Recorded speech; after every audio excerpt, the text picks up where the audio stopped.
আমরা যখন শাস্ত্র পাঠ করি তখন একটি বিষয় সবসময় মাথায় রাখা জরুরি। কোনো শাস্ত্রকে আংশিক উদ্ধৃতি দিয়ে ব্যাখ্যা করলে আসল অর্থ বিকৃতি হয়ে যায়।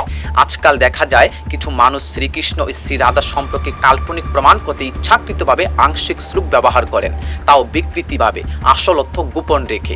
যেমন রামের জন্য সীতা, তেমনি শ্রীকৃষ্ণের জন্য দেবী রূপকিনী। কিন্তু আসল সত্যটা এই যে মহাভারতের উদ্যোগ পর্বের 108 অধ্যায় 17 নং শ্লোকে বলেছেন যে রাম যেমন সীতার সহিত এবং কৃষ্ণ যেমন রূপকুণীর সহিত রমণ করতেন ও করেন, সেইরূপ মহর্ষি দেবদাস মাধবীর সহিত রমণ করিতে লাগিলেন। কিন্তু কিছু লোক ছল চাতুরি করে কেবল এই উদ্ভূতি দেখিয়ে বলেন, দেখো কৃষ্ণের তো কেবল একজন স্ত্রী, তিনি কেবল রূপকিনী। কিন্তু এটা হলো অপব্যাখ্যা। এখানে মূলত দেবদাসের কাহিনী বর্ণনার সময় উদাহরণ দেওয়া হয়েছে, যেমন রামের সাথে সীতা রমণ করেন, তেমনি কৃষ্ণ রূপকুণীর সাথে রমণ করেন, তেমনি দেবদাস মাধবীর সাথে রমণ করলেন। এখানে কোথাও বলা হয়নি যে কৃষ্ণের কেবল একজন স্ত্রী ছিলেন বা কৃষ্ণ কেবল রূপকিনীকেই ভালোবাসতেন, বরং এটা কেবল একজন পত্নীর সাথে সম্পর্ক বোঝাতে উদাহরণ মাত্র। আসল সত্য, কৃষ্ণের বহু পত্নী যদি আমরা মহাভারত মন দিয়ে পড়ি তাহলে মহাভারত থেকে স্পষ্ট বুঝি যে কৃষ্ণের বহু পত্নী ছিলেন। মহাভারতের মুসল পর্বের 5ম অধ্যায়ের 12 ও 13 নং শ্লোকে অর্জুন কৃষ্ণের পত্নীদের দেখে কান্নায় ভেঙে পড়েন। সত্যভামা ও রূপকিনী তখন তাকে পরিবেষ্টন করে সুখ প্রকাশ করেন।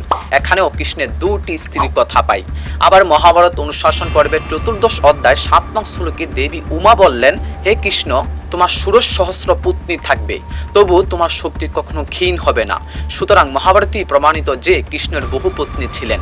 কেবল রূপকিনীকে উল্লেখ করা আংশিক সত্য, পূর্ণ সত্য নয়। অনেকেই বলেন রাধা কাল্পনিক চরিত্র, কেবল কাব্যের সৃষ্টি, কিন্তু শাস্ত্রী বলে ভিন্ন কথা। ব্রহ্মবৈবর্ত পুরাণ প্রকৃতি খণ্ডের 49 অধ্যায়ের 39 ও 40 নম্বর শ্লোকে বলেছেন, শ্রীমতী রাধিকার আবির্ভাবের 12 বৎসর অতীত হলে বিশ্ববাণু স্থিরকন্যা রাধিকাকে নবযৌবনা দেখে রায়ণ বৈশ্যের সাথে তার বিবাহ সম্বন্ধ স্থির করলেন।